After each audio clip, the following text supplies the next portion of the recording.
This week I had to schedule a bunch of meetings with different folks, and as usual, everyone's busy, as always, and finding time on people's calendars can be a bit of a pain.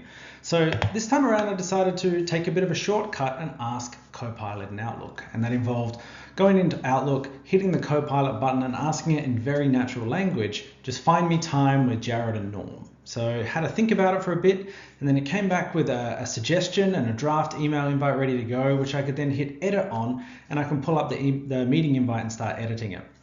Now, one of the cool things about the new Outlook is that it does suggest a number of different date and time options right there in the invite body, so you can actually click on them and review them backwards and forwards and find which one is going to be the best. So that simplifies that finding the time aspect of it. And of course, you can also draft the email body with Copilot. And I've shown that in a previous video before, but again, you can just hit it. In this case, I put in catch up about SME content and it drafted a pretty decent agenda ready to go out of that. So there you have it. Very quick, very simple, very easy. And it's a way to find time and schedule time with folks in a group meeting pretty painlessly.